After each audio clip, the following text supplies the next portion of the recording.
Shalom, selamat malam bagi kita semua, Bapak, Ibu, Saudara-saudari sekalian. Saat ini materi kita cukup dalam ya, cukup dalam karena ini meresponi suatu pertanyaan yang ditanyakan kepada kami yang suka menggali kebenaran ya.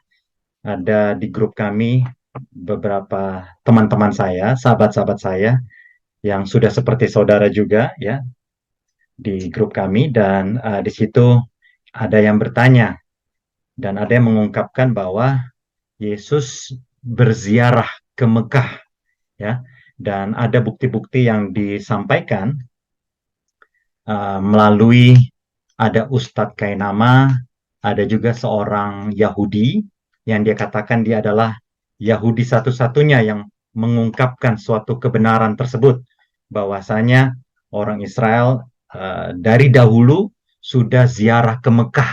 Nah, ini luar biasa ya, karena pada umumnya orang Israel tidak mengakui hal tersebut, orang Yahudi tidak mengakui hal tersebut. Tapi beliau ini saya lupa namanya persisnya, itu ada di YouTube ya, mengatakan bahwa dari zaman dulu sesungguhnya orang Israel sudah ziarah ke Mekah. Nah, kita akan dalami pada malam ini ya, apakah betul Yesus ziarah ke Mekah? Nah, ini menanggapi pertanyaan perihal masa muda Yesus yang diklaim ziarah ke tanah Arab. Layaknya banyak bapak-bapak atau nabi-nabi di zaman dahulu. Ya, sebagai tambahan saja, bahkan seorang pelawak ya, yang katanya mantan gereja setan, Mongol katanya terkesima karena kalau Nabi Muhammad katanya punya asal-usul yang jelas, segala sesuatunya jelas, tetapi kalau Yesus dari umur 13 sampai 30 itu tidak ada. Ya, tidak ada sejarahnya, ya, tidak tertulis di dalam kitab suci. Jadi agak diragukan, kurang lebih seperti itulah ya yang diungkapkan oleh seorang Mongol sehingga banyak juga yang bertanya-tanya. Nah, malam ini kita akan mencoba untuk mengupas kitab suci dan kita akan melihat apakah benar yang dikatakan oleh apologet-apologet Muslim di luar sana. Ya, dan kembali pada akhirnya semuanya terserah kepada kita masing-masing, tetapi kita akan benar-benar mengosongkan diri kita, artinya menempatkan posisi kita di keadaan netral, ya, karena sama seperti tesis ya, saya pada saat menyusun ini semua benar-benar kita harus dalam keadaan netral supaya kita bisa benar-benar mendalami apa yang Tuhan mau supaya kita lakukan menurut kitab suci. Jadi jangan sampai kita taruh di dalam benak pikiran kita sehingga kita mencocokkan ayat yang ada dalam kitab suci sesuai dengan apa yang kita mau. Kita masuk ke dalam topik langsung saja ya. Nah, ini ayat intinya Keluaran 23 ayat 14 dan ini juga yang dipakai oleh Ustadz Kainama ya, mengatakan 3 kali setahun haruslah engkau mengadakan perayaan bagiku. Perayaan ini dari bahasa Ibrani hak, kalau bahasa Arabnya hajj. Nah, itulah yang dikatakan oleh beliau dan banyak apologet Muslim lainnya bahwa itu adalah ziarah atau haji ya, perjalanan ke tanah Mekah. Kita lihat lebih dalam. Nah, ini izinkan saya untuk mengutip dari Quran surat 3 ayat 96. Nah, ini ya. Sesungguhnya rumah yang mula-mula dibangun untuk tempat beribadat manusia ialah Baitullah yang di Bakkah atau Mekah yang diberkahi dan menjadi petunjuk bagi semua manusia. Itulah sebabnya sekarang banyak orang ya, saudara-saudara kita umat muslim semuanya pergi ke tanah Mekah karena ini merupakan salah satu pilar di Islam ya, paling sedikit 1 kali di seumur hidup bila mana mampu. Itulah sebabnya banyak orang yang menabung supaya mereka bisa ke tanah suci, ke tanah Mekah, supaya mereka bisa naik haji karena ada tertulis di dalam kitab Al-Quran mereka. Inilah salah satu yang dikutip oleh apologet Muslim, Mazmur 84 ayat 1-7 sebenarnya, fokus ke ayat 7. Nah, kita harus netral ya, Bapak Ibu Saudara-saudara sekalian. Di sini dikatakan, Nah, kalau kita baca Mazmur 84 ayat 1 sampai 7 dikatakan ini, wah, burung pipit telah mendapat sebuah rumah dan burung layang-layang sebuah sarang tempat menaruh anak-anaknya. Pada mesbah-mesbahmu, ya Tuhan semesta alam, ya Rajaku dan Allahku. Berbahagialah orang-orang yang diam di rumahmu, yang terus-menerus memuji engkau. Berbahagialah manusia yang kekuatannya di dalam engkau, yang berhasrat mengadakan ziarah. Ziarah ini juga pilgrimage atau mengadakan ya ziarah ya. Dan ayat 7, apabila melintasi lembah Baka. Nah, maaf, nih ayat 6 ini juga dikatakan ada kata Ka'bah ya. Kalau di Alkitab sebelumnya ya. Nah, itu di Alkitab cetakan yang lama ya. Dan ini juga diangkat oleh apologet Muslim bahwa Alkitab kita, kitab suci ini sudah berubah ya. Seharusnya bukan ziarah saja. Dan terlebih dan saya juga melihat apologet Muslim mengatakan apabila melintasi lembah Baka, mereka membuatnya menjadi tempat yang bermata air. Nah, dikatakanlah, wah ini uh, Mekah itu adalah lembah dan di dalamnya ada sumber mata air Zam-Zam. Cocok ini lembah Baka dengan surat 3 ayat 96 karena di sini dikatakan Baitullah yang di Bakkah yang dikatakan sebagai Mekah. Nah, saya bukan ahli bahasa Arab, saya mau belajar lebih banyak bahasa Arab. Apakah ini ditulis Baka atau Mekah? Nah, nanti akan saya pelajari lebih dalam. Tapi saya pelajari kitab suci ya, Alkitab atau kitab Taurat, Zobur, Injil. Dan di sini dikatakan melintasi lembah Baka. Nah, kita lihat. Ini bahasa aslinya. Ya, lembah Baka itu dikatakan adalah sebuah lembah di Palestina atau daerah Yerusalem. Ya, ini dikatakan. Dan kita lihat di sini Strong Concordance. Strong Concordance ini adalah uh, apa namanya kamus bahasa aslinya ya. Dikatakan di bawah itu Baka itu dari kata weeping. Weeping itu artinya menangis. Ya. Dan kita lihat salah satu Bible commentary katakan kata baka berarti menangis atau meratap. Kata itu diberikan kepada pohon tertentu. Jadi ada pohon juga yang namanya baka ya. Nanti kita lihat bahasa aslinya ya. Dan itu tertulis dalam 2 Samuel 5 ayat 23 dan 24 dan 1 Tawarik 14 ayat 14 dan 15. Saudara boleh screenshot atau boleh tulis nanti bisa kita buktikan sendiri. Ya, kalau di King James Version namanya mulberry trees. Kalau di Alkitab bahasa Indonesia dikatakan pohon kertau. Ya, dikatakan bahwa pohon ini memiliki tampilannya itu seperti ukurannya seperti ada tetesan air mata kurang lebih ya. Dan tidak ada alasan untuk berpikir bahwa di dalam Mazmur 84 ayat 7 ini kita bisa katakan sebagai pohon kertau.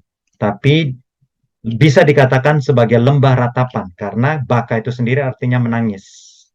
Dan itu mungkin mengacu pada suatu lembah sepi di Palestina di mana tidak ada air, jalan yang suram yang biasa dilalui orang-orang yang pergi ke tempat ibadah. Nah, tempat ibadah di manakah ini? Nah, kalau orang Islam mengatakan itu di Mekah. Kita akan lihat. Pada kenyataannya akan sia-sia bagaimanapun untuk mencoba sekarang untuk menentukan lokalitas lembah yang dimaksud. Karena nama itu, kalau pernah diberikan kepadanya, tampaknya sudah lama berlalu. Namun itu dapat digunakan juga sebagai lambang kehidupan manusia lembah air mata. Ya, artinya kehidupan kita penuh dengan air mata, tetapi Tuhan akan memberikan mata air kehidupan. Kurang lebih seperti itu prinsip rohaninya. Tetapi saudara-saudara sekalian, walaupun tidak jelas ya ini di mana, ya kalau dari komentator Alkitab mengatakan itu suatu lembah di Palestina, apologet Muslim mengatakan bahwa itu ada di Arab, tapi kita lihat konteksnya. Mazmur 84 ayat 1 sampai 8. Lihat baik-baik konteksnya. Ini yang tidak dikutip oleh apologet Muslim. Perhatikan ayat 8. Mereka berjalan makin lama, makin kuat, hendak menghadap Allah di Sion. Ya, ini menghadap Tuhan di Sion. Ya. Nah, kalau kita tahu Sion itu, ya, apa arti Sion? Sion itu artinya Yerusalem. Ya. Lihat 1 Raja-Raja 8 ayat 1. Pada waktu itu, Raja Salomo menyuruh para tua-tua Israel dan semua kepala suku, yakni para pemimpin puak orang Israel, berkumpul di hadapannya di Yerusalem untuk mengangkut tabut perjanjian Tuhan dari kota Daud, yaitu Sion.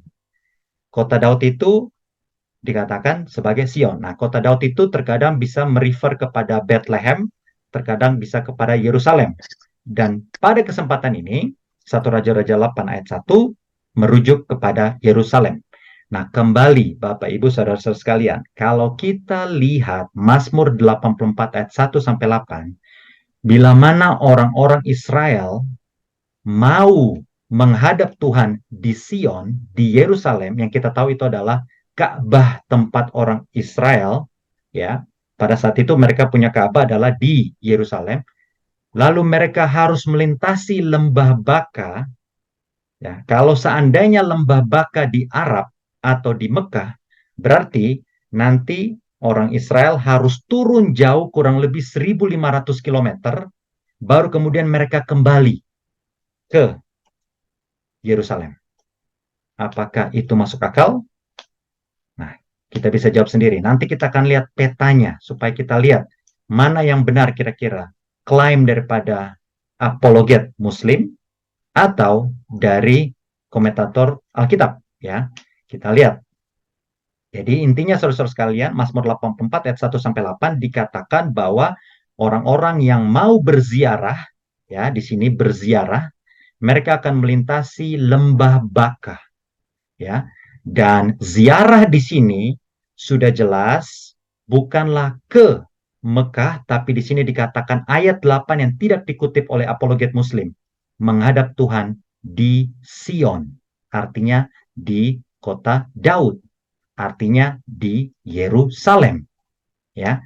Jadi kembali di dalam Alkitab semua referensi-referensi kepada kota Daud, referensi kepada bait suci, referensi kepada Ka'bah atau di Yerusalem, semuanya itu di Yerusalem, ya. Ka'bah itu semuanya ke Yerusalem.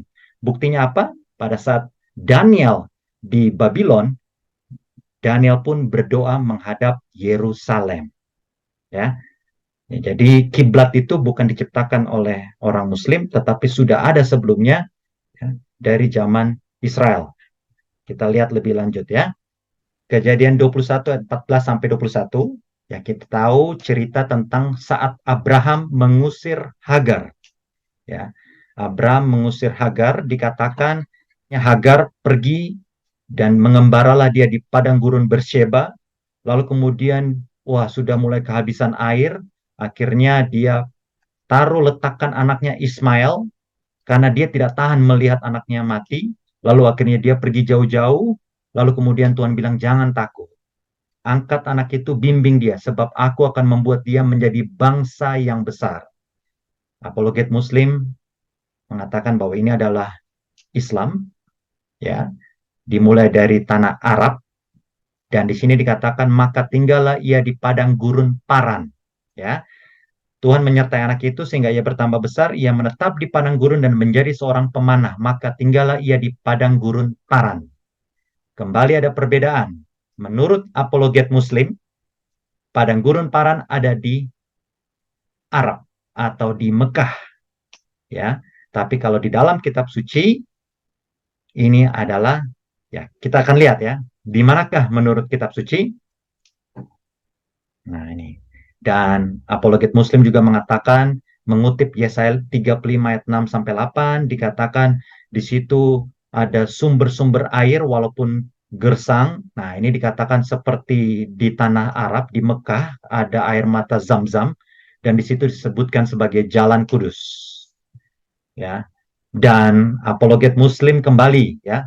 Kita harus tahu dulu nih, teori mereka tanpa kita berat sebelah. Kita harus lihat pandangan daripada banyak orang. Kita harus terbuka, ya, Bapak Ibu Saudara-saudara sekalian, baru kita bandingkan supaya kita bisa lihat yang mana yang benar. Ulangan 33 ayat 1 sampai 2a dikatakan, inilah berkat yang diberikan Musa abdi Tuhan itu kepada orang Israel sebelum ia mati. Berkatalah ia, Tuhan datang dari Sinai dan terbit kepada mereka dari Seir, ia tampak bersinar dari pegunungan Paran.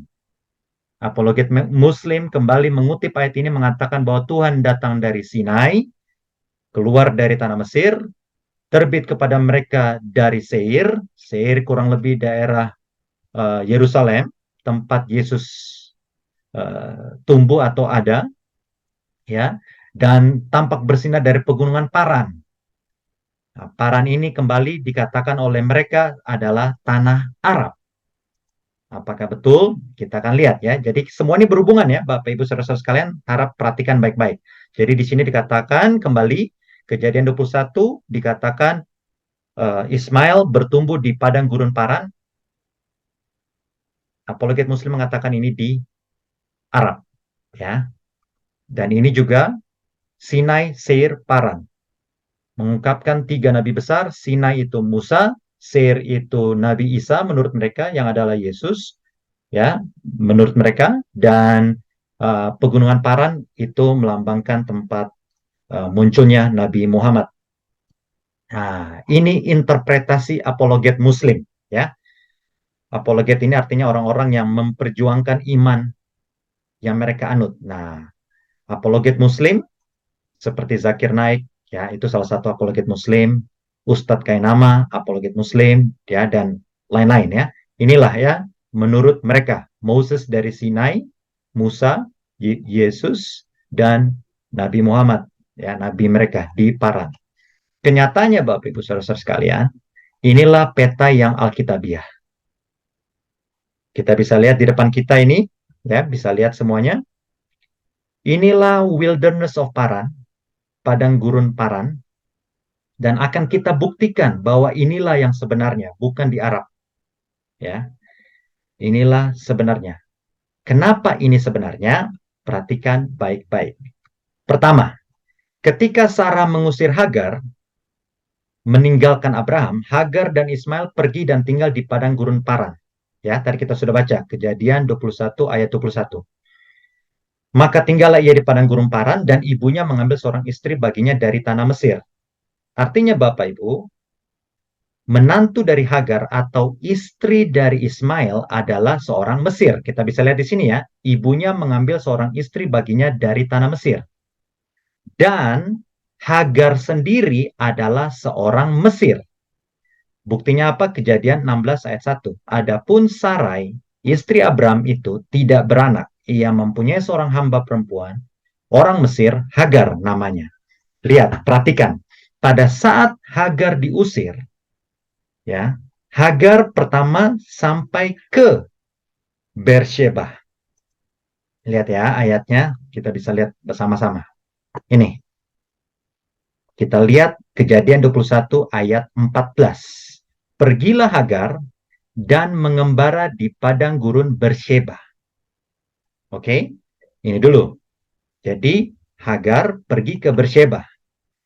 Setelah di Beersheba, dia lalu pergi ke gurun Paran. Lihat, Hagar dan Ismail kemudian pergi dari situ, ya, dan tinggal di padang gurun Paran. Saudara-saudara sekalian, perhatikan baik-baik, ya. Dan nanti dari antara kita mungkin ada Muslim, teman saya, saudara saya, dan nanti juga yang menonton ini juga bisa lihat. Dari Beersheba ke Paran, kita bisa lihat langsung, ambil handphone kita, lalu klik di Google Map. Beersheba ke Paran, itu kurang lebih 150 km.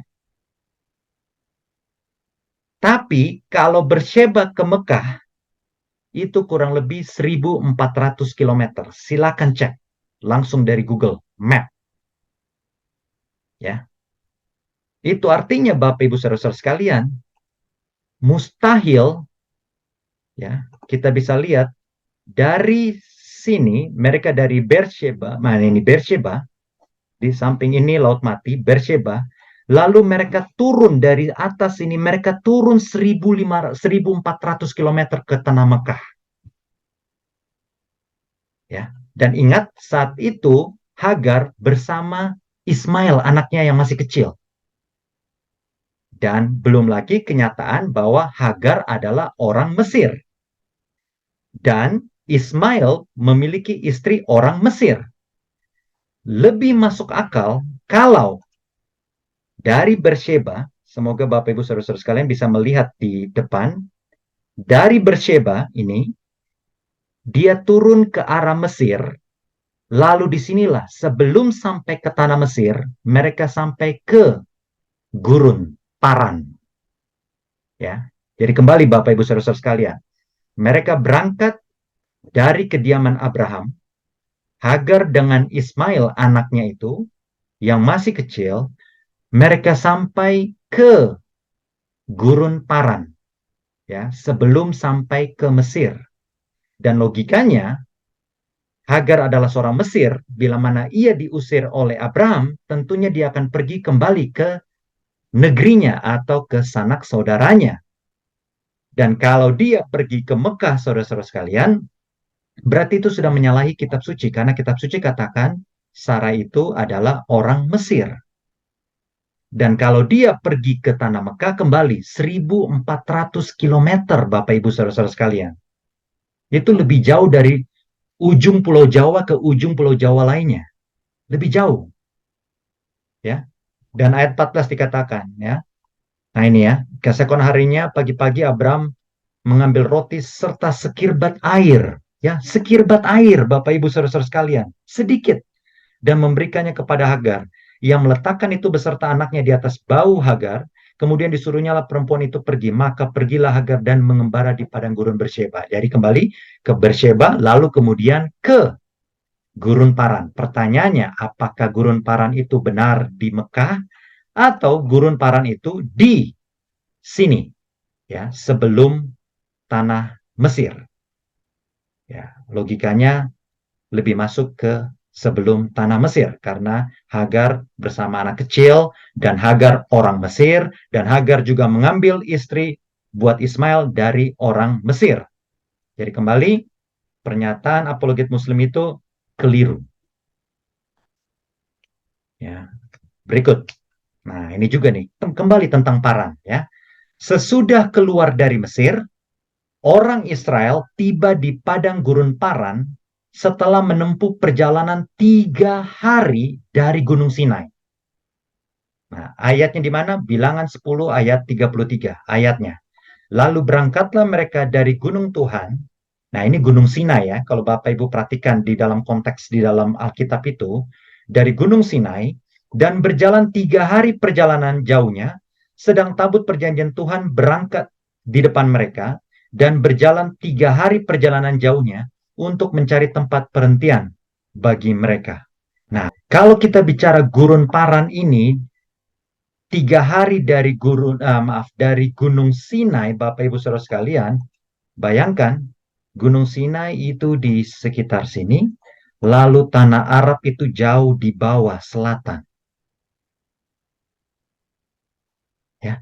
Dan di sini dikatakan 3 hari, ya.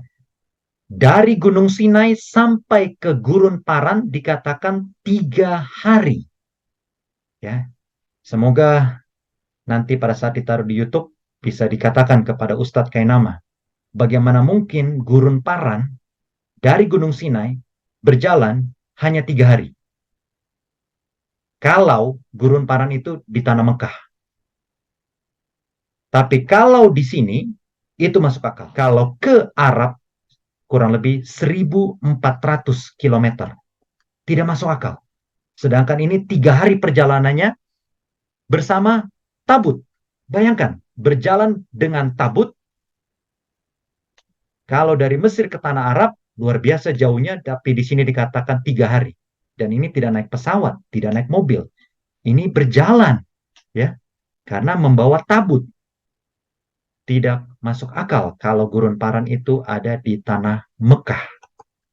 Selanjutnya, sesudah Samuel wafat, Daud melarikan diri dari ini Raja Saul ya, dari Raja Saul ke padang gurun Paran. Nah, jadi pada saat Samuel mati, Nabi Samuel mati, 1 Samuel 25:1, dan matilah Samuel, seluruh orang Israel berkumpul meratapi dia dan menguburkan dia di rumahnya di Rama. Dan Daud berkemas lalu pergi ke padang gurun Paran. Apakah masuk akal Daud harus melarikan diri 1.500 kilometer dari Raja Saul Dan kalau kita perhatikan, nanti kemudian Raja Daud akan menikah dengan Abigail ya. Dan Abigail itu bukan dari tanah Arab, di Mekah sana. Raja Daud cuma melarikan diri ke negara tetangga atau di daerah sekitarnya saja, yang kemungkinan 100-150 kilometer saja. Sekitar inilah. Tidak usah sampai 1.400 kilometer di bawah. Ya, ini untuk bahan masukan saja ya. Jadi Bapak Ibu Saudara-saudara sekalian, kembali. Klaim dari apologet Muslim yang mengatakan bahwa gurun Paran itu ada di Arab atau di Mekah itu tidak Alkitabiah. Karena sesuai konteks Alkitab, kembali kita sudah bahas tadi, ya, tidak mungkin Hagar turun 1.400 kilometer jaraknya membawa seorang anak dengan air seadanya. Sedangkan yang lebih dekat ada yaitu di tanah Mesir. Dan kembali dari Beersheba ke Mesir itu akan melewati gurun Paran. Jadi gurun Paran lebih Alkitabiah dikatakan seperti ini. Makanya peta-peta Alkitab semuanya sama seperti ini. Ya, Beersheba di atas, gurun Paran di sini, lalu kemudian Sinai di sini. Kita lanjut. Ya, nanti ada ruang diskusi, kita bisa saling mengisi dan kalau ada pertanyaan silakan. Nah, ini juga dikutip kembali oleh apologet Muslim. Yohanes 4 ayat 19 sampai 24. Sebenarnya hanya dikutip ayat 21, ya. Ayat 21 saja. Mereka cuma kutip ini, kata Yesus kepadanya, percayalah kepadaku pada saat Yesus berbicara dengan perempuan Samaria. Hai perempuan, saatnya akan tiba bahwa kamu akan menyembah Bapa bukan di gunung ini, ya, bukan di tanah Samaria, dan bukan juga di Yerusalem. Dan mereka maknai bukan di gunung ini, bukan di Yerusalem, tapi di tanah Arab, di Mekah. Itulah yang dimaknai oleh apologet Muslim. Kenyataannya Bapak Ibu Saudara-saudara sekalian, kita baca ayat 22 dan 20 sampai 24 ayat selanjutnya. Jadi kita tidak bisa hanya comot-comot ayat. Tidak bisa. Kita harus lihat apa yang Tuhan mau kita mengerti. Ayat 22, kamu menyembah apa yang tidak kamu kenal, kami menyembah apa yang kami kenal. Sebab keselamatan datang dari bangsa Yahudi. Perhatikan. Yesus Kristus berkata bahwa keselamatan datang dari bangsa Yahudi, bukan dari bangsa Arab. Ya. Jadi sangatlah ironis kalau dikatakan bahwa ada yang mengatakan bahwa Yesus, ya, nabi-nabi semuanya datang dari agama Muslim, agama Islam. Padahal mereka tidak mengakui bahwa Muhammad adalah seorang nabi. Ya, tapi nanti kita akan lanjut bahas itu di lain kesempatan ya. Kita fokus ke hal ini saja dulu. Ayat 23, tapi saatnya akan datang dan sudah tiba sekarang bahwa penyembah-penyembah benar akan menyembah Bapa dalam roh dan kebenaran. Sebab Bapa mengendaki penyembah-penyembah demikian. Tuhan itu roh dan barang siapa menyembah dia harus menyembahnya dalam roh dan kebenaran. Bapak Ibu Saudara-saudara sekalian, pada saat itu Yesus mengatakan bahwa saatnya akan tiba, bukan masalah kamu akan ziarah ke mana lagi. Bukan masalah di gunung ini, bukan masalah di Yerusalem, tapi apakah kita menyembah Tuhan di dalam roh dan kebenaran atau tidak? Karena Tuhan tidak melihat secara fisik apa yang kita lakukan saja, ya. Tapi Tuhan melihat hati. Itulah sebabnya kalau kita mau menyembah Tuhan harus di dalam roh dan kebenaran. Kita harus memiliki Roh Kudus, kita harus memiliki kebenaran juga. Ya. Nah, minggu depan kita akan membahas tentang Trinitas ya, Roh Kudus dan lain-lain. Tapi hari ini, malam ini kita akan fokus ke apakah Yesus benar ziarah ke Mekah. Jadi kembali, teman-teman, saudara-saudara sekalian yang Muslim, ayat 21 yang dikutip oleh apologet Muslim, keliru kalau itu mengatakan bahwa Yesus merujuk kepada penyembahan di Mekah atau Arab Saudi. Ya, kenyataannya bukan. Yesus sedang mengatakan bahwa saatnya nanti kita bisa menyembah Tuhan di mana saja sepanjang kita menyembah Tuhan dalam roh dan kebenaran. Pada kenyataannya kalau kita tahu sejarah, sekitar tahun 70 Masehi, Yerusalem akhirnya dihancurkan oleh bangsa Roma dan kemudian sejak saat itu rasul-rasul dan bahkan pengikut-pengikut Kristus atau bahkan orang-orang Yahudi semuanya tidak mempunyai lagi yang namanya Ka'bah, tidak punya lagi namanya Bait Suci ya di Yerusalem, tidak punya karena dihancurkan oleh bangsa Roma. Dan itulah yang dinubuatkan oleh Yesus pada saat ini ya di Yohanes 4 ayat 19 sampai 24 ya. Karena di Yerusalem sana sudah tidak ada lagi yang namanya tabut ya, tabut perjanjian sudah tidak ada lagi ya. Jadi sudah tidak ada lagi alasan untuk berkiblat ke Yerusalem. Ya, itu maksudnya. Jadi kita berbakti dalam roh dan kebenaran di mana saja kita berada ya. Tidak usah harus menghabiskan uang berapa banyak untuk pergi ke Yerusalem, ke Israel, ya, sama layaknya seperti orang Islam ke Mekah. Nah, itu masing-masing ya. Tapi banyak orang Kristen yang benar-benar mati-matian mau pergi ke, mereka katakan tanah suci Yerusalem. Ah, itu tidak alkitabiah lagi ya, Bapak Ibu saudara-saudara sekalian.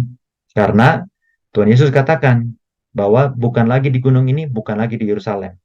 Ya. Dan kenyataannya tabut suci itu sudah tidak ada lagi di Yerusalem, sehingga sudah tidak lagi berkiblat ke Yerusalem.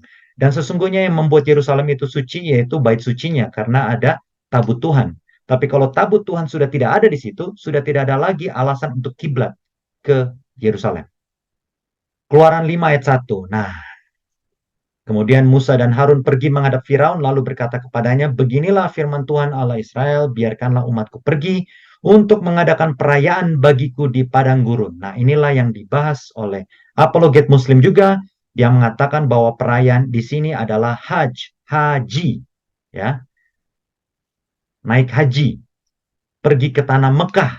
Itu artinya menurut mereka. Kita lihat bahasa aslinya, Keluaran 5 ayat 1. Nah, ini bahasa aslinya, waya hokku, ya, feast, perayaan, hok, ya. Perhatikan baik-baik kata ini, hok, karena kata ini juga diucapkan berulang-ulang oleh Ustadz Kainama, hok, ya, artinya perayaan. Apa artinya? Nah, ini dari hogok, hogok, hogok, artinya melakukan ziarah. To make a pilgrimage, keep a pilgrim feast, bahasa Inggrisnya.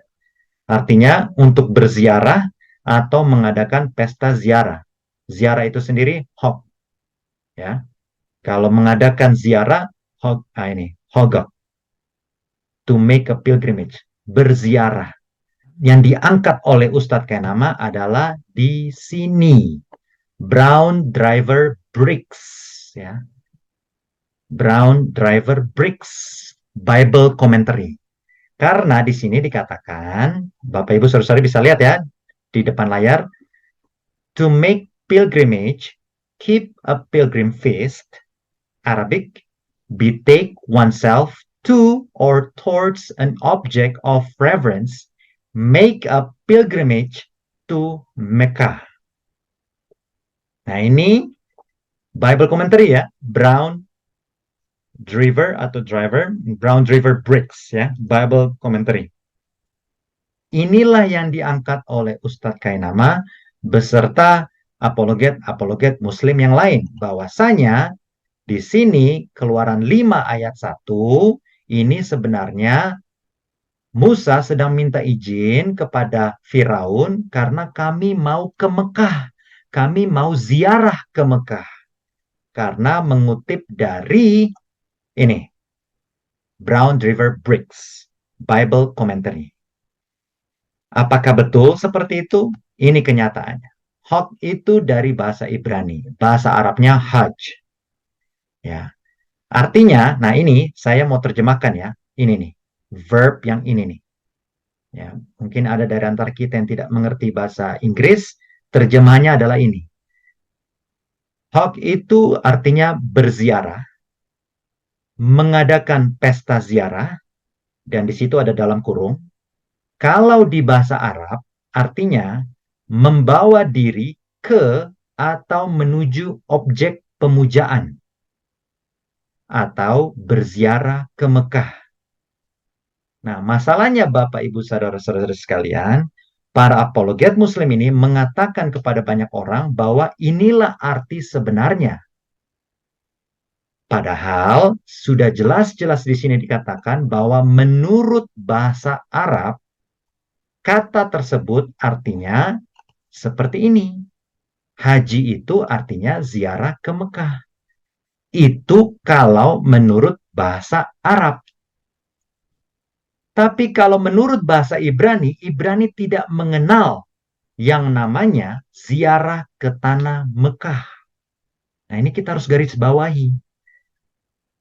Di dalam dunia linguistik, karena kebetulan saya mengambil linguistik pada saat berkuliah dulu, soal bahasa, arti bahasa mungkin perkataannya sama, bahasanya sama, tapi dalam kultur budaya dari bangsa yang berbeda bisa berbeda. Dan dalam kata bahasa Arab, bila mana seorang Arab mengatakan hajj, nah itu sudah jelas, berarti mau ziarah ke Mekah. Ya, mungkin ada orang yang tinggal di pesisir Arab, lalu dia mengatakan kepada temannya atau tetangganya, saya mau hajj, saya mau ya mengadakan haji dulu ya, uh, ziarah haji. Ya, mereka sudah tahu bahwa ini pasti ke Mekah. Tapi kalau zaman dulu, ya bahkan sampai sekarang ini, kalau pakai bahasa Ibrani, kita katakan kepada orang Israel, siapa yang punya teman orang Israel, kita katakan kita mau hug. Mereka tidak akan berpikir bahwa kita sedang merujuk ke tanah Mekah. Ya. Dan ini saudara-saudara sekalian lihat, ini jelas sekali di sini. Karena di sini dikatakan kalau bahasa Arab, Arabik, itu artinya ini. Ya, lihat nih. Coba compare dengan Phoenician, coba compare dengan bahasa-bahasa terjemahan bahasa lain. Ya. Jadi, kembali ya, hak ini bukan serta-merta artinya ke Mekah. Ya. Tapi mungkin itu mungkin menurut kamu saja. Ada yang mungkin yang berani berkata begitu. Kita lihat kata Alkitab ya, bukan kata saya, bukan kata Brown River Bricks. Kita lihat Keluaran 12 ayat 14 ya. Keluaran 12 ayat 14. Lihat nih. Orang Muslim sering mengutip ya, apologet Muslim ya, mengutip cuma ayat 14. Hari ini akan menjadi hari peringatan bagimu. Kamu harus merayakannya sebagai hari raya bagi Tuhan turun-temurun. Kamu harus merayakannya sebagai ketetapan untuk selamanya. Nah, ayat 14 ini, Bapak Ibu Saudara-saudara sekalian, lihat apa arti ayat ini. Lihat ya. Feast. Ini dikatakan, lihat nih. Lebih jelas nih di sini. Hug. Saudara-saudara sekalian semua bisa lihat hug. Hug ini artinya apa? Perayaan. Lihat nih. Hari raya. Ya, kalau di dalam Alkitab Bahasa Indonesia diterjemahkan hari raya. Dan kamu harus merayakannya. Nah, ini juga mengandung kata hug. Tapi kenyataannya kalau kita baca Keluaran 12 ayat 12 sampai ayat 11 ya. Ini ayat 11 sampai 14 jelas ini bukan naik haji. Ini perayaan Paskah. Ya. Ini sesaat sebelum Musa mengajak atau memimpin bangsa Israel keluar dari tanah Mesir. Lihat ya. Siap-siap kamu akan makan yang pahit-pahit, pinggangmu harus berikat, kasut sudah sama kaki, karena malam ini juga, lihat, malam ini juga aku akan menjalani tanah Mesir. Nah ini tulah yang terakhir. Semua anak sulung akan mati, lalu kemudian kamu harus meninggalkan tanah Mesir. Kamu harus merayakannya sebagai hari raya. Dan ini juga adalah kata yang sama dengan kata yang dipakai tadi di Keluaran 5 ayat 1. Feast, Hog 2287 sama. Ya, kalau ini hagab artinya melakukan ziarah. Kalau hok itu sendiri artinya ziarah. Sama. Akar katanya sama. Ya. Jadi tidak bisa kita katakan hari raya di sini adalah naik haji. Tidak ada hubungannya. Karena ayat ini mengatakan tentang hari raya Paskah. Nah, ini sengaja saya kutip semuanya ya. Nanti kalau ada yang lihat di YouTube bisa di pause, di stop, bisa lihat semuanya konteksnya. Ini bukan konteks haji, naik haji, bukan. Yang lain, Keluaran 23 ayat 14. Ini juga lihat nih. In the year to me you shall keep a feast 3 times. Hok, lihat nih. Tahok, sebuah perayaan 3 kali. Nih, apologet Muslim hanya mengutip ayat 14. Nih, ayat ini. 3 kali setahun haruslah engkau mengadakan perayaan bagiku. Dan perayaan ini dicarilah dari apa tadi? Brown River Bricks, dikatakan itu adalah apa? Naik haji atau ziarah ke Mekah. Padahal Bapak Ibu Saudara-saudara sekalian, lihat ini. Jangan hanya ayat 14, baca sampai ayat 17. Dikatakan 3 kali setahun engkau harus mengadakan perayaan bagiku. Kembali, bukan naik haji, tapi ini apa? Di sini jelas ayat 15 dikatakan hari raya roti tidak beragi. Saudara-saudara sekalian bisa baca sendiri ya. Dan ayat 16 dikatakan hari raya menuai. Ya, hari raya menuai ini sama dengan hari raya 7 minggu atau Pentakosta di Kisah Para Rasul. Ya, jadi Pentakosta itu bukan baru ada di Perjanjian Baru, itu sudah ada di Perjanjian Lama ya, dari zaman Musa sudah ada. Dan ayat 16 juga dikatakan hari raya pengumpulan hasil. Itu adalah hari raya Pondok Daun. Jadi 3 kali setahun engkau harus mengadakan perayaan bagiku, jangan di stop di ayat 14. Saudara-saudara sekalian, Bapak Ibu, katakan kepada semua apologet Muslim, baca terus sampai ayat 17. Ini kitab Taurat. Dan bukan cuma kita, orang Yahudi sendiri punya kitabnya ya dalam bahasa asli Ibrani. Sama, 3 kali setahun mereka harus mengadakan perayaan bagi Tuhan, yaitu ya ini dia tadi. Hari Raya Roti Tidak Beragi, ya, itu dekat-dekat dengan Paskah, baru Hari Raya Pentakosta, dan Hari Raya Pondok Daun. Jadi bukan tentang naik haji, ya. Kembali, ya, kita semua harus berhati-hati, ya. Jangan sampai kita langsung percaya dengan apa yang dikatakan. Kita harus selidiki bahasa aslinya apa, dan secara konteks juga apa. Jadi kembali ya, perayaan itu bukan tentang naik haji. Pertanyaannya sekarang, di mana Yesus di era remaja dan masa muda sebelum usia 30? Nah, Lukas 2 ayat 52, nah ini ayat terakhir sebelum Yesus tiba-tiba loncat di usia 30. Dikatakan Yesus makin bertambah besar dan bertambah hikmatnya dan besarnya dan makin dikasih oleh Tuhan dan manusia. Di manakah Yesus? Perhatikan. Ayat 55. Ya. Nah, kita bisa baca sendiri ya, tapi ayat 55 dan 56 yang paling penting. Dikatakan, bukankah ia ini anak tukang kayu? Yesus dikatakan adalah anak tukang kayu dan Yusuf bapaknya adalah tukang kayu.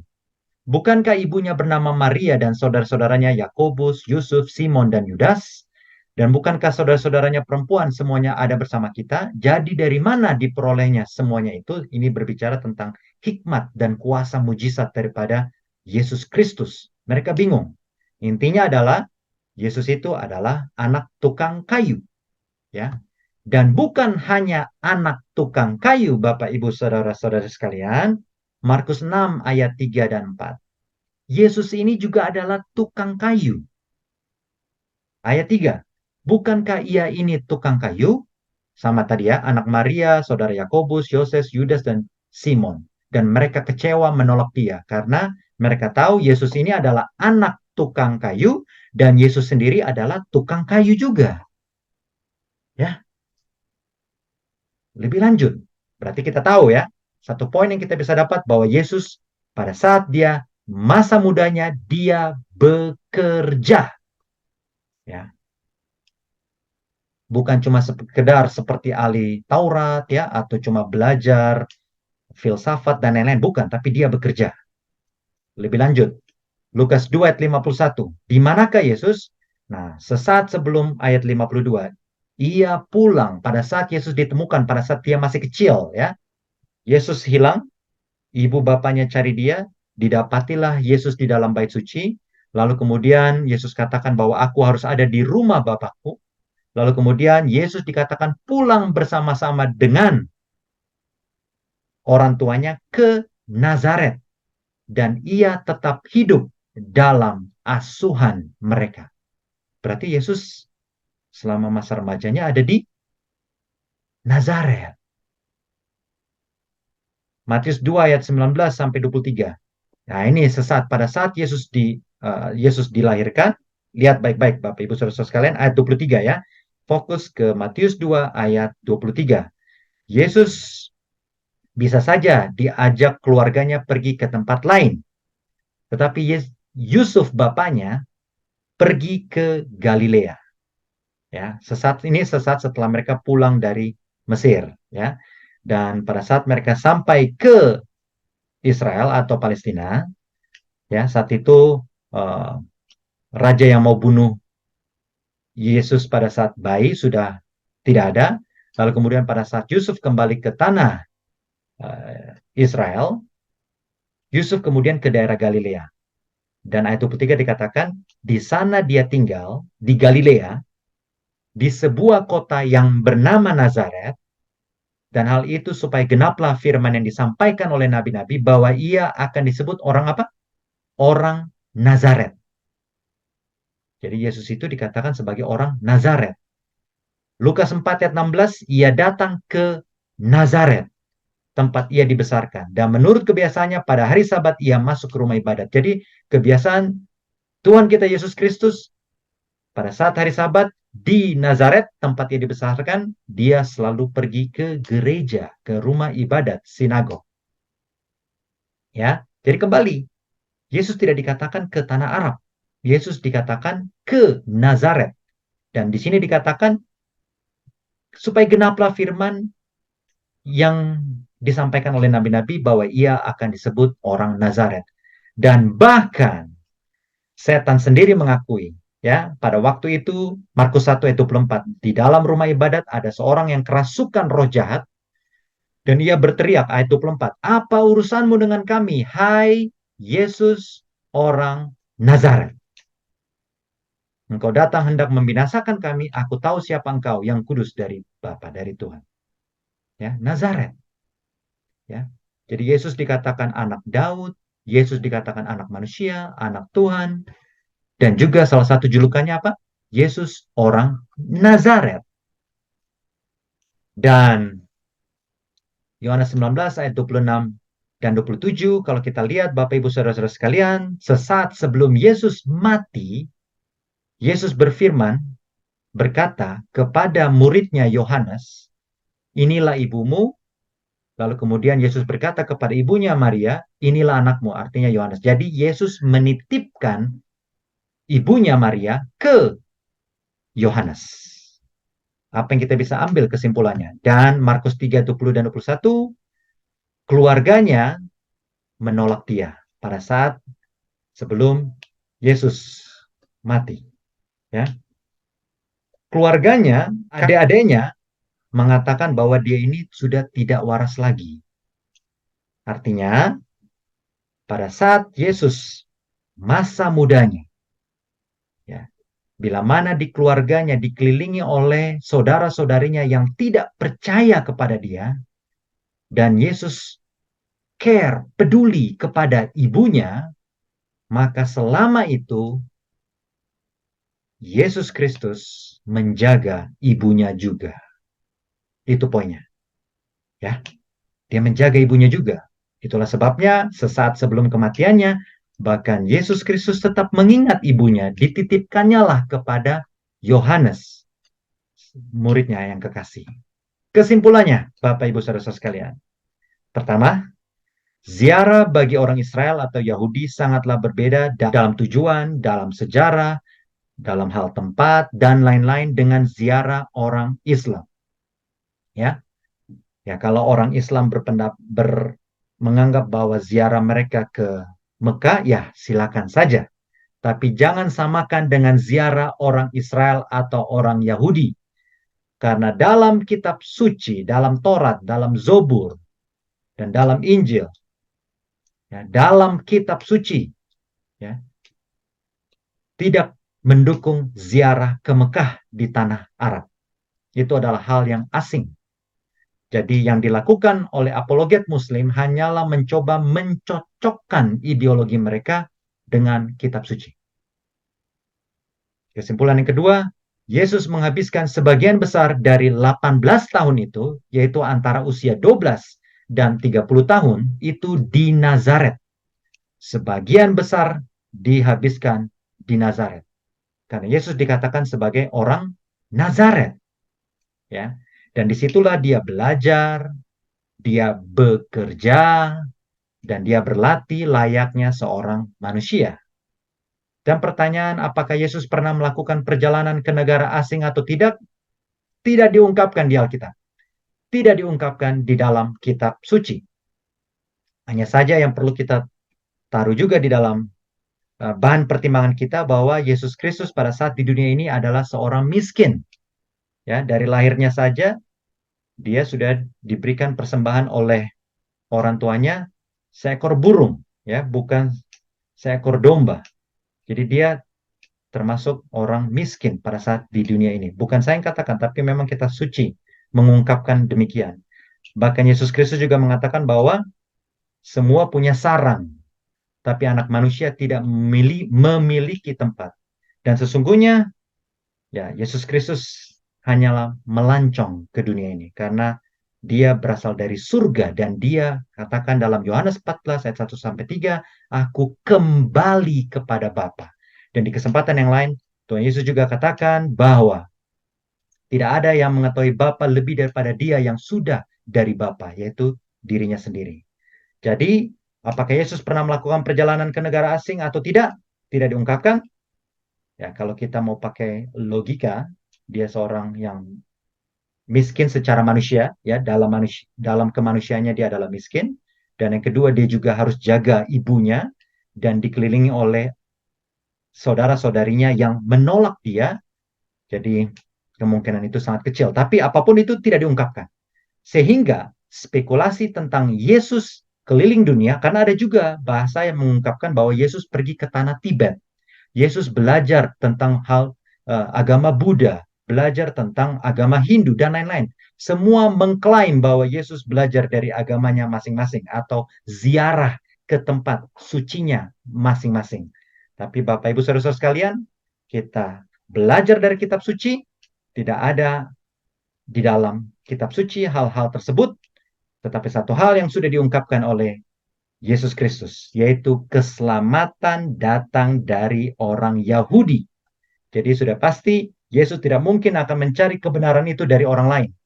Karena Yesus Kristus katakan dalam Yohanes 4, keselamatan datang dari orang Yahudi. Dan hal yang berikutnya, Yesus dikatakan sebagai orang Nazaret. Jadi sebagian besar waktunya pasti dihabiskan di Nazaret. Itulah sebabnya pada saat dia mengajak salah satu muridnya dikatakan, adakah yang baik dari sana, ya, dari daerah Galilea, karena di dalam Galilea itu jahat-jahat, termasuk di dalamnya ada Nazaret. Demikianlah Bapak Ibu Saudara-saudara sekalian, ya, pelajaran kita pada malam ini ya cukup panjang karena kita harus bahas dari sisi bahasa aslinya, dari petanya, Alkitabnya, dan lain-lain. Kalau ada tambahan atau ada pertanyaan, silakan ya, kita berdiskusi saling mengisi satu dengan yang lain. Saudara Ray, terima kasih atas pencerahannya dari Alkitab. Kita jadi banyak belajar tentang perjalanan Musa dan juga yang lain-lain secara detail. Tapi satu hal yang saya tidak ingin bahas tentang masalah sejarah yang tadi diceritakan, karena itu yang Tuhan berikan di dalam kitab perjanjian Old Testament, perjanjian lama, buat kita melihat ke belakang. Dan yang saya mau titik beratkan adalah saya banyak mendengarkan apologis yang mereka berdebat di dalam tentang firman Tuhan, tapi ada hal yang lucu di mana konteks-konteks itu dicomot satu sama lain seperti yang tadi saudara Ray bilang. Kalau kita baca 1 Korintus 2 ayat 16, kita tahu bahwa kita memiliki pikiran Kristus. Artinya yang di dalam firman Tuhan ini Perjanjian lama dan perjanjian baru semua adalah nafas Tuhan. Artinya Tuhan memberikan pikirannya sampai nanti kita kembali di dalam kerajaan surga. Tapi ada hal seperti yang tadi saudara Ray bilang, pencocokan. Artinya seperti ini, saya jadi teringat pada saat Matius 13, Tuhan Yesus Kristus berkata, rahasia kerajaan surga diberikan kepadamu. Itu ada di Matius 13. Tapi tidak kepada mereka. Ini jadi sangat mengingatkan kepada kita semua pada kita saat kita melihat perdebatan mereka di mana pikiran Kristus dicocokkan dengan pikiran masing-masing, kepercayaan masing-masing. Sama aja kita bisa berkata bahwa kebenaran itu milik masing-masing. Kita ambil pikiran Tuhan dan kita cocokkan kebenaran itu dengan pikiran kita sendiri. Jadi kita keluar dari konteks itu dan kita menjadi tersesat di dalam menerjemahkan konteks itu pula. Makanya saya juga jadi mencocokkan di satu ada Rasul Paulus bilang kalau nggak salah di 1 Korintus 3 atau 1 Korintus 4 bahwa dia dan Apollo belajar untuk tidak keluar dari apa yang tertulis. Karena kalau kita keluar dari apa yang tertulis, berarti kita menambahkan sesuatu dari apa yang Tuhan ingin sampaikan. Apakah itu dari yang berupa sejarah, supaya kita belajar sejarah yang sesungguhnya, tanpa terkorupsi oleh ideologi-ideologi dunia, ataupun sejarah-sejarah dunia, yang notabene itu juga kita sulit untuk membuktikan kebenarannya, karena pada saat itu kita juga tidak berada di sana. Nah, yang kita harus meminta adalah bagaimana Roh Kudus memimpin kita untuk punya iman supaya kita percaya terhadap suara Tuhan yang sesungguhnya dan nafas Tuhan yang sesungguhnya. Itu yang paling otentik. Makanya saya juga sampai saat ini saya belajar untuk mengikuti apa yang dikatakan oleh Rasul Paulus dan Apollo bahwa di 1 Korintus 4 ayat 6 kita jangan keluar dari apa yang tertulis. Nah, inilah yang menjadi bahaya kalau orang-orang di luar sana menerjemahkan sesuatu di luar dari apa yang tertulis di dalam firman Tuhan dan mencocokkannya kepada masing-masing yang percaya dengan iman mereka masing-masing. Dan parahnya kalau kita sebagai anak Tuhan yang bilang kita percaya firman Tuhan, kita mendengarkan itu dan kita percaya pula. Jadi kita terombang-ambing ke kiri dan ke kanan tanpa mempunyai fondasi yang kuat, yaitu di dalam firman Tuhan itu sendiri. Kira-kira seperti itu. Terima kasih. Terima kasih Saudara Hartanto ya. Ini 1 Korintus 2 ayat 16. Sebab siapakah yang mengetahui pikiran Tuhan sehingga ia dapat menasihati dia. Tetapi kami memiliki pikiran Kristus. Ayat 6.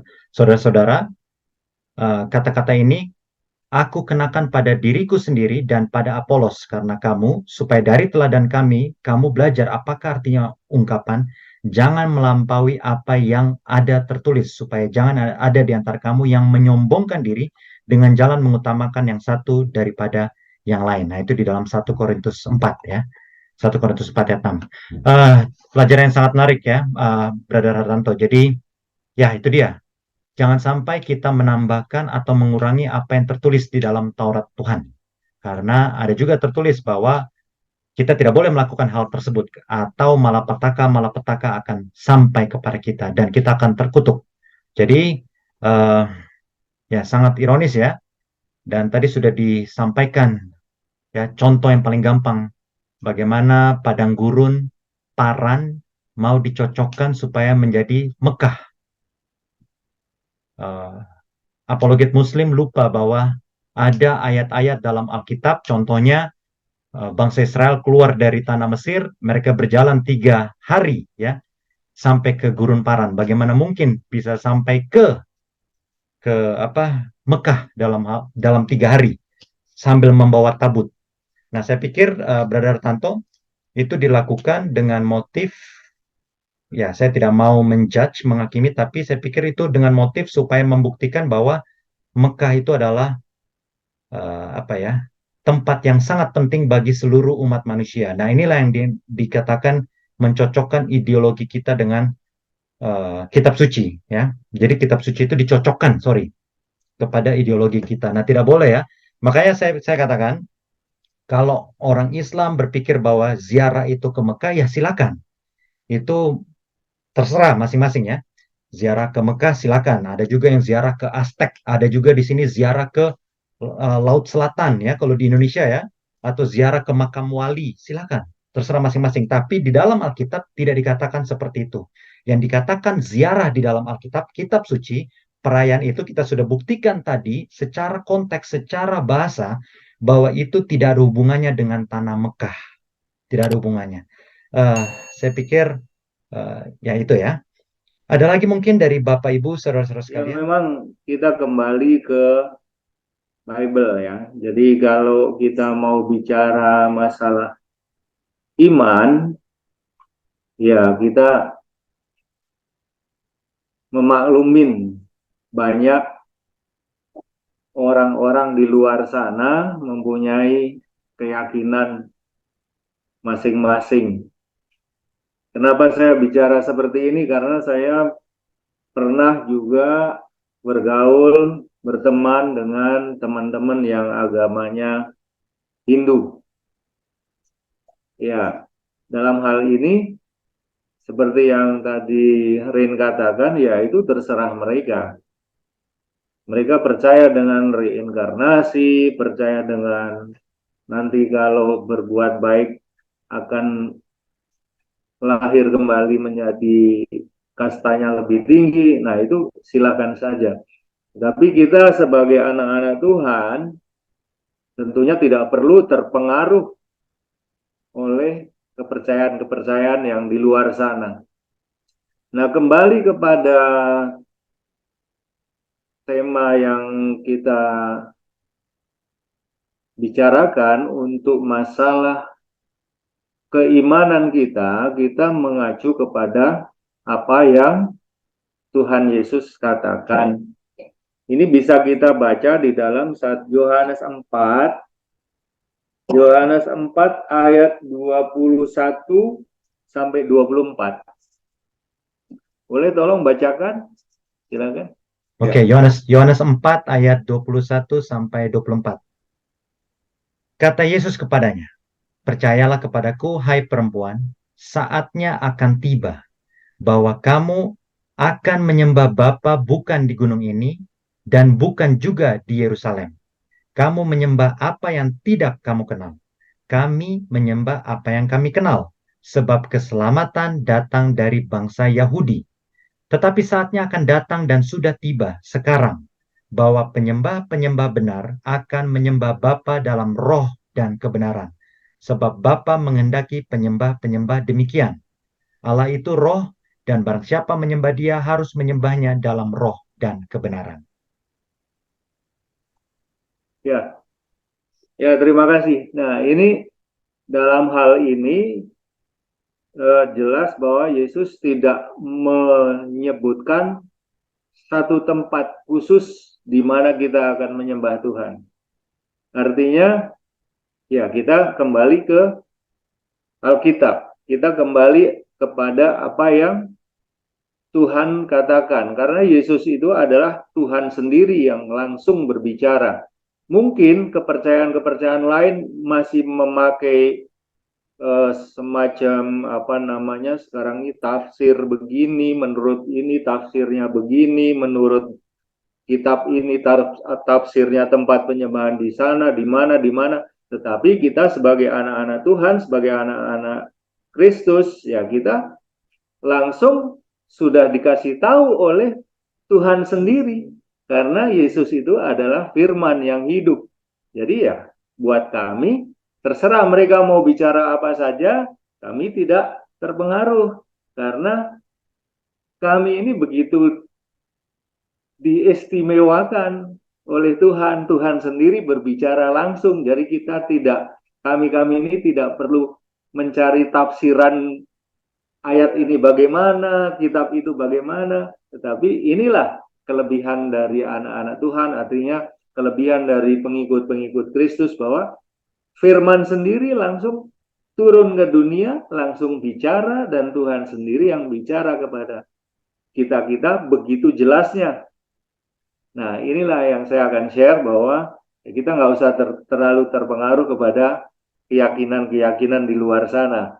Karena mereka sendiri tidak mempunyai sumber yang seperti kita-kita yang disebut anak-anak Tuhan ini, karena Tuhan sendiri yang langsung turun ke dunia, menjelma menjadi manusia, langsung berbicara, dan boleh dikatakan kita tidak perlu menafsirkan macam-macam, karena memang itu sudah begitu jelas. Terima kasih. Ya, terima kasih Bapak Sukrisno ya. Jadi ini tadi yang kita sudah bahas juga kebetulan ya. Karena memang ayat tadi pun yang kita sudah baca bersama itu diterjemahkan atau diinterpretasikan berbeda juga ya oleh apologet Muslim. Tapi sayangnya mereka cuma kutip ayat 21. Jadi bahwa ya kamu akan menyembah Bapa bukan di gunung ini, bukan di Yerusalem, tapi di Mekah. Nah, itu menurut mereka. Tapi mereka tidak baca, tadi kita sudah baca bersama-sama ya, ayat 22, 23 dan 24 yang dikutip oleh Bapak Sukrisno bahwa ini yang penting bahwa bukan masalah di tempat lagi, tapi Tuhan memerintahkan kita untuk menyembah Dia dalam roh dan kebenaran. Karena sesungguhnya kalau kita pelajari sejarah yang tadi sudah dikatakan, tahun 70 itu bait suci Yerusalem itu dihancurkan oleh bangsa Roma.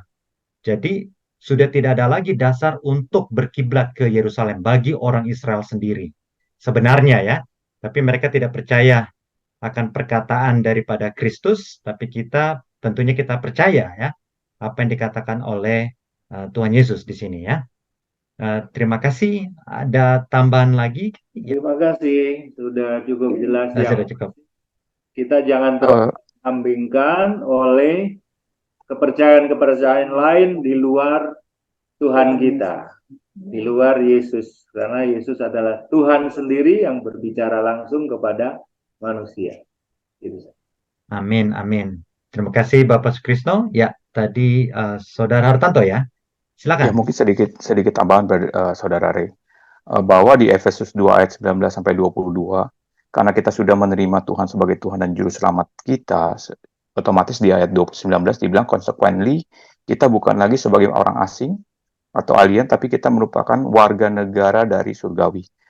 Kita adalah orang-orang umat pilihan Tuhan dan members of God's household. Kita adalah keluarga dari rumah Tuhan.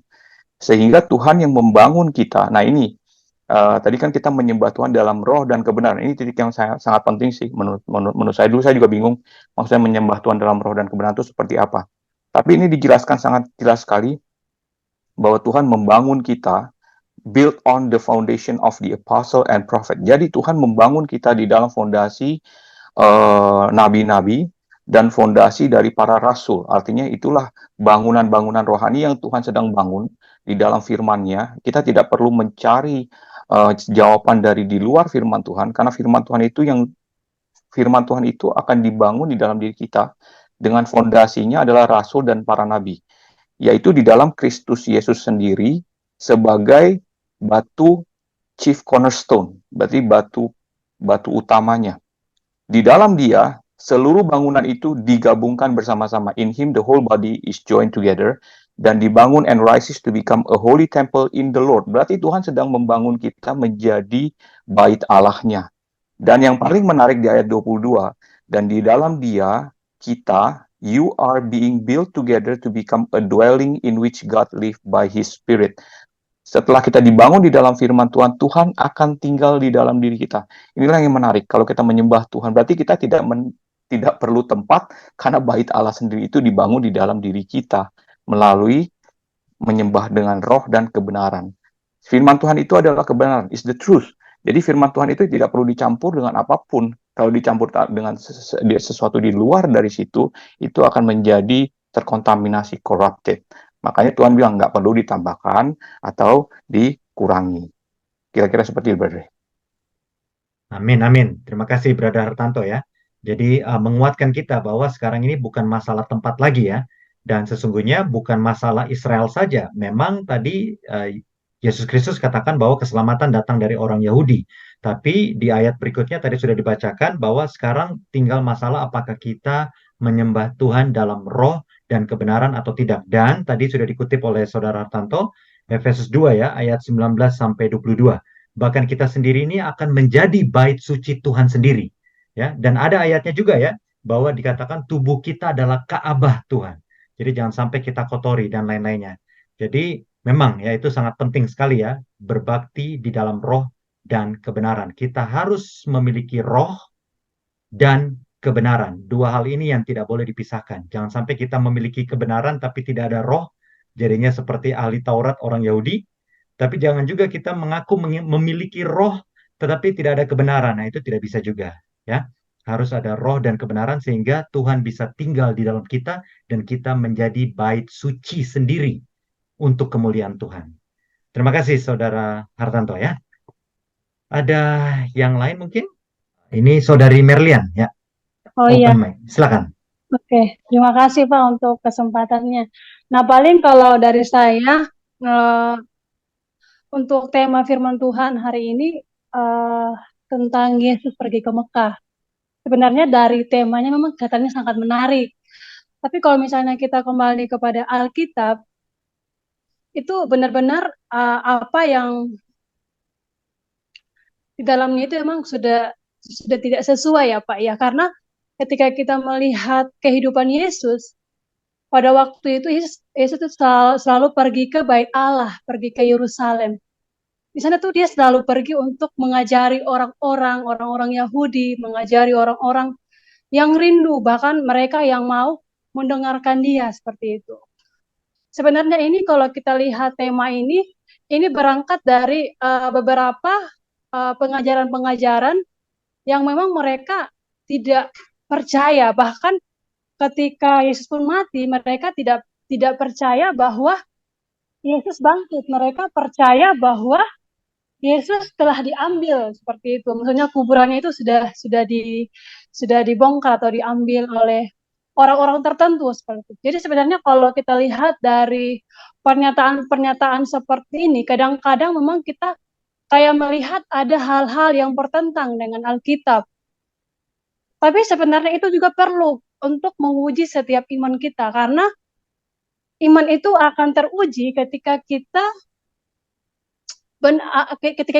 maksudnya diperhadapkan dengan hal-hal yang memang kadang-kadang apa ya, maksudnya tidak sesuai dengan apa yang kita dengarkan, apa yang kita terima, bahkan apa yang sudah maksudnya apa yang sudah dididik, baik itu dalam apa ya, maksudnya dalam keluarga, di dalam tempat di mana kita beribadah. Nah, kadang-kadang itu kita pasti akan menemukan hal-hal yang bertentangan dengan Alkitab. Tapi yang saya mau katakan bahwa ketika kita menghadapi hal-hal yang seperti itu, bukan berarti membuat kita untuk kita meragukan janji Tuhan seperti itu. Karena kadang-kadang ketika kita melihat perkataan-perkataan seperti itu, dan kita juga mendengar, kadang-kadang akan ada hal-hal orang yang kayak ragu, bahkan mereka mulai apa ya, istilahnya kayak maksudnya terombang-ambing sehingga mereka murtad, tidak lagi percaya kepada Tuhan. Seperti itu. Bahkan kadang-kadang kayak pengalaman-pengalaman rohani ya Pak ya, kalau kita bisa lihat dari kesaksian banyak orang saat-saat ini, kita bisa melihat dari beberapa orang yang ketika mereka itu pindah agama atau mereka tidak lagi percaya kepada Tuhan, kadang-kadang kita melihat karena mereka tidak memiliki doktrin yang benar. Maksudnya mereka sudah ketika mereka uh, ketika mereka ada di sebuah tempat yang seharusnya mereka itu bertumbuh, berkembang, tapi mereka menerima sesuatu pengajaran yang salah. Bahkan ketika mereka udah besar, mereka menemukan ada hal-hal yang baru.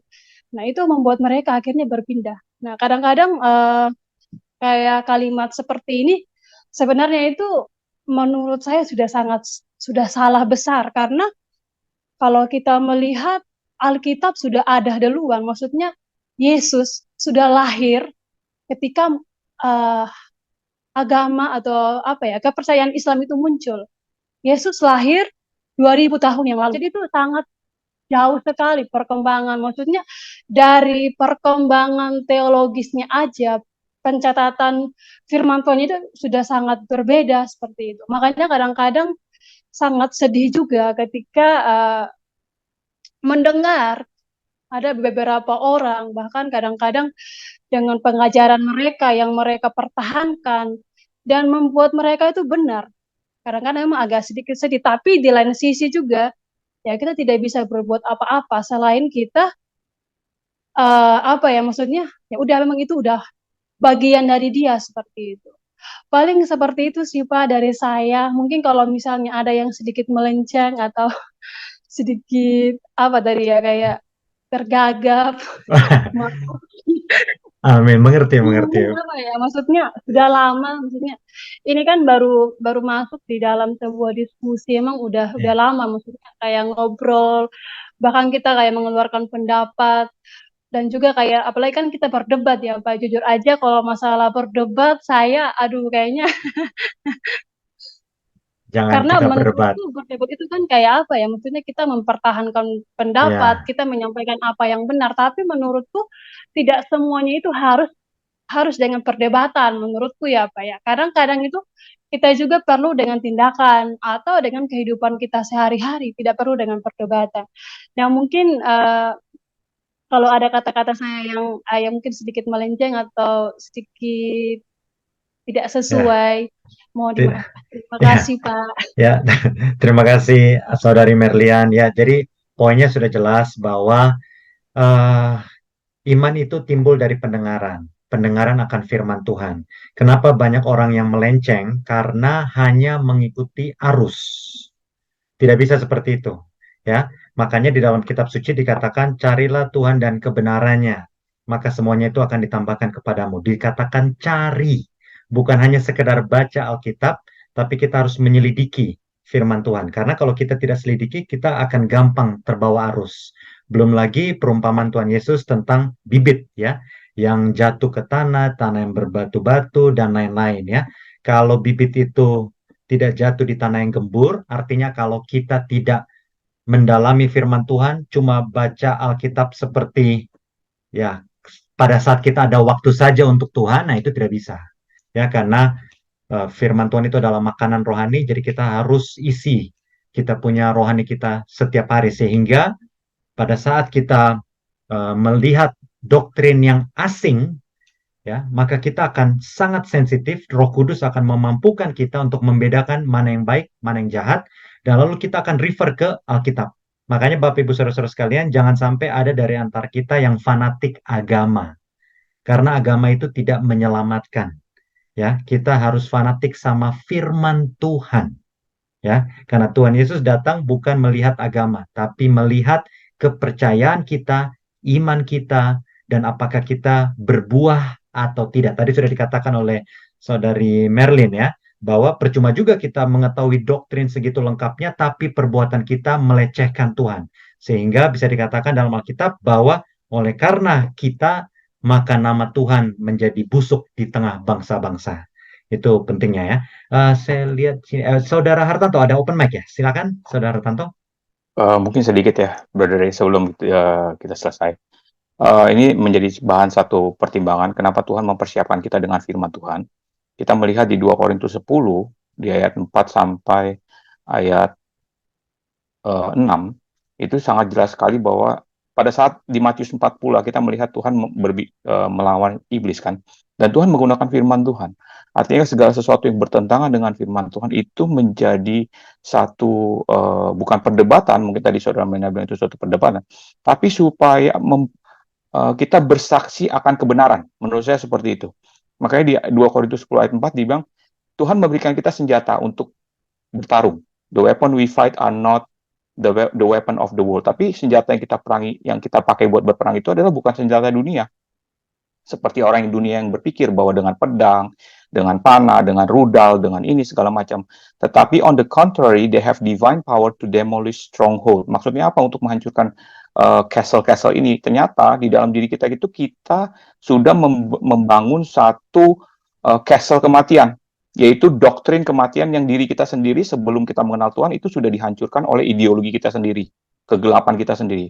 Makanya di ayat 5 dibilang kita menghancurkan argumen dan every pretension yang set itself up against the knowledge of God, yang bertentangan dengan pengetahuan akan Tuhan. Kita harus menangkap semua pikiran-pikiran yang tidak taat kepada pikiran Kristus. Di ayat 6, and we will be ready to punish every act of disobedience once your obedience is complete. Artinya setelah kita belajar dengan firman Tuhan yang tadi seperti Ray bilang, saudara brother Ray bilang, dan kita menjadi tanah yang subur sehingga firman Tuhan itu bertumbuh di dalam kita berkali-kali lipat, 30 kali lipat, 60 kali lipat, 100 kali lipat, itulah kita ready untuk memakai senjata Tuhan untuk menghancurkan semua prinsip-prinsip yang di luar ideologi yang diberikan oleh pikiran Tuhan, the mind of Christ. Kita punya itu, itulah senjata kita. Walaupun kita dihukum karena kita menggunakan senjata Tuhan di dunia ini, is okay, tetapi Tuhan sudah mengenal kita, kita sudah bersaksi dengan menggunakan firman-Nya. Kira-kira seperti itu, brother. Terima kasih banyak, Brother Hartanto ya. Jadi ingat, setan pun menggunakan firman. Ya, itu kita harus tahu ya. Setan pun akan mengkutip-kutip firman. Pada saat setan mencobai Yesus, ya, itu mengutip kitab Mazmur ya, kitab Zobur, ya. Tapi Tuhan Yesus sendiri membalasnya dengan firman. Jadi itulah pentingnya kita untuk belajar firman ya. Bagian dewasa, kita semua orang dewasa jangan lagi cuma sekedar membaca, tetapi menyelidiki firman. Dan begitu kita sudah mengetahui kebenaran, nah itu ya, Yesaya 58 ayat 1, ungkapkan kebenaran itu. Di dalam kitab Wahyu juga di akhir zaman, ungkapkan ya tentang kedurhakaan itu ya. Jadi kita banyak domba-domba Tuhan di luar sana, banyak orang yang tersesat. Tadi Saudari Merlin juga katakan sedih melihatnya. Oleh karena itu, kalau saya juga sedih melihatnya, itulah sebabnya saya harus katakan kepada teman-teman saya, saudara-saudari saya semua yang terbawa arus ya. Seperti contoh minggu lalu pemberkatan binatang ya, kita sudah bahas. Banyak saudara teman saya yang Katolik ya, yang ikut pemberkatan binatang. Nah, tapi kita sekedar memberitahu ya, kalau saya berharap mereka melihat kebenaran tersebut. Tapi kalau tidak ya apa yang bisa kita perbuat? Tadi Saudara Hartanto katakan memang, dan sebelum-sebelumnya kita sudah pelajari ya, kalau kita menutup hati kita ya maka kebenaran itu tidak akan terbuka. Dan semakin kita menutup hati kita, maka benar-benar walaupun sudah diungkapkan dengan bukti yang sangat otentik, tetap kita akan tutup mata. Dan itu yang bahaya. Ya, jadi bukan hanya kepada orang luar saja, Bapak Ibu Saudara-saudara sekalian, bahkan kebenaran-kebenaran kecil di dalam kitab suci, kita harus buka hati. Kalau tidak, maka perkara besar itu tidak akan sanggup kita untuk lakukan, dan kita pasti akan gagal. Ya, terima kasih Saudara Hartanto ya. Jadi biarlah kita akan semakin mendalami firman lagi, dan supaya untuk menangkal ajaran-ajaran sesat, ajaran-ajaran palsu, ya, dan lain-lainnya. Ada lagi sebelum kita tutup dengan doa, ada lagi mungkin? Oh, siap. Bapak Sukrisno, silakan. Ya, terima kasih. Saya sharing saja sedikit sekali tentang masalah debat. Tadi Saudara Merlian ya mengatakan ya, banyak di luar sana mengajak debat kepada kita. Jadi saya ingat waktu masa-masa SMA saya di dalam pelajaran agama itu dibimbing oleh seorang Romo Katolik, namanya Romo Giri. Jadi beliau menekankan bahwa perbedaan antara kekristenan, baik Katolik maupun Protestan dan yang lain-lain, dengan agama-agama lain itu adalah fakta. Karena kekristenan itu berdasarkan sejarah. Nah, ini yang tidak bisa disangkal. Artinya, kalau kita diajak berdebat, misalkan oleh rekan kepercayaan lain, kalau mereka memandang dengan kitabnya mereka, dan kita juga menjawab dengan kitabnya kita, itu tidak akan ada titik temu. Karena yang namanya perdebatan itu di mana-mana tidak ada yang mau mengalah. Artinya, jadi kita tidak usah tanggapin kalau mereka memandang dengan kacamata mereka. Nah, kalau mereka juga tidak mau kita melihat dengan kacamata kita, artinya based on Bible, ya sudah, kita tutup saja. Masing-masing Alkitab kita tutup, kitab sucinya mereka juga disuruh tutup. Nah, bagaimana caranya? Kita cari sejarah abad pertama.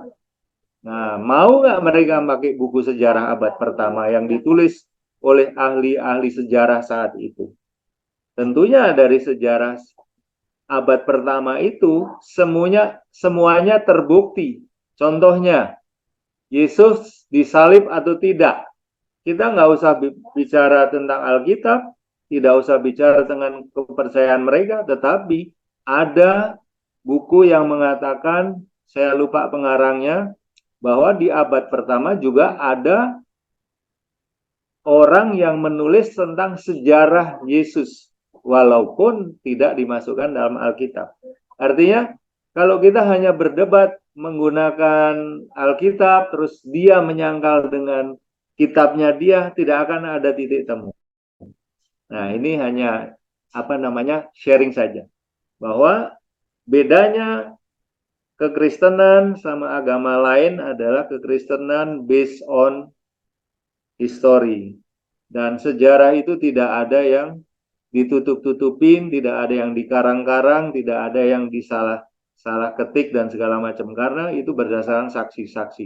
Nah, contohnya saja, misalkan sejarah kerajaan Mataram. Tidak ada yang menulis tentang kerajaan yang Mataram itu di tahun 700 setelah Mataram berdiri. Itu akan beda dengan orang yang menulis di abad-abad awal Mataram berdiri. Nah, itu contohnya. Seperti itu, makanya kitab-kitab yang mereka pakai untuk berdebat itu rata-rata kan tadi dikatakan oleh saudara Merlin kan, sekian abad setelah kelahiran Yesus sampai pelayanan Yesus sampai Yesus wafat dan bangkit lagi.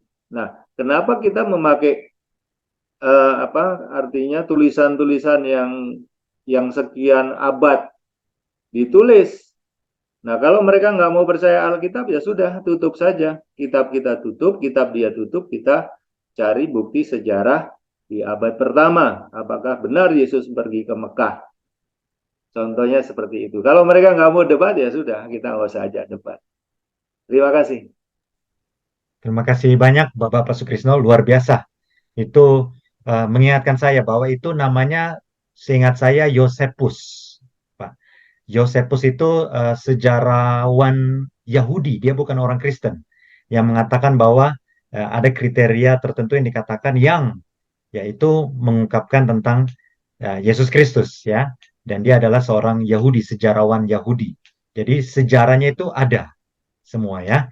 Dan betul yang dikatakan, memang kalau kita memakai kitab kita masing-masing ya tidak masuk, karena masing-masing punya doktrin masing-masing. Makanya yang pertama kita harus pelajari bila mana kita sedang berdiskusi dengan orang lain dari kepercayaan yang berbeda, ya kita lihat dulu di manakah sumbernya yang harus kita pelajari.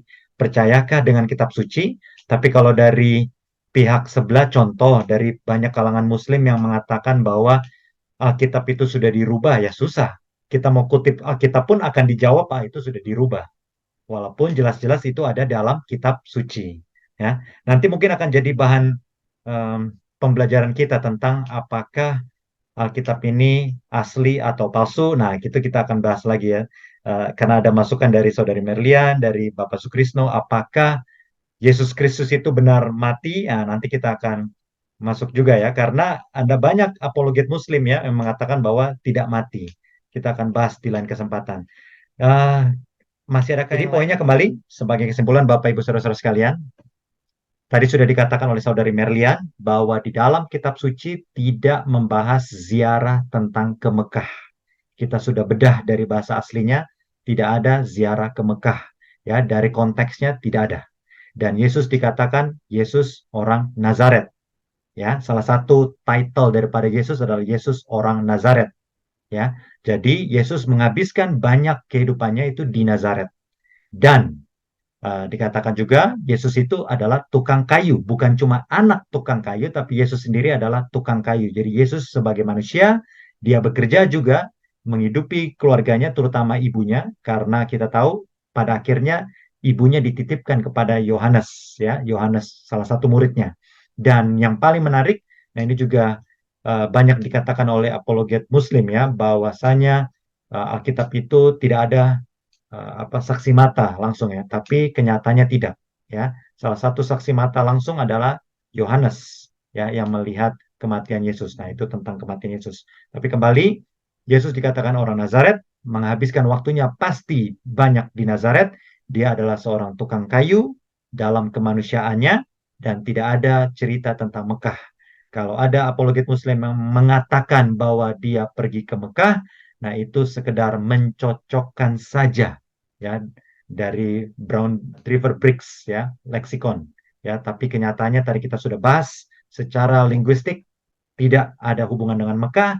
Paran juga tidak 1.400 kilometer di bawah di Mekah, tapi itu cuma sekitar 150 kilometer pada saat Abraham mengusir Hagar dan Hagar sampai ke Gurun Paran. Itu tidak sampai 1.400 kilometer ya, lebih jauh dari Jawa ujung ke ujung ya. Kita sudah bahas secara mendalam. Semoga ini menjadi berkat bagi kita semua. Semakin kita belajar firman Tuhan ya, dan genaplah yang dikatakan oleh nabi-nabi, sudah dikatakan di dalam kitab Matius bahwa Yesus adalah orang Nazaret ya. Kalau sudah tidak ada lagi tambahan pertanyaan, adakah yang mau didoakan?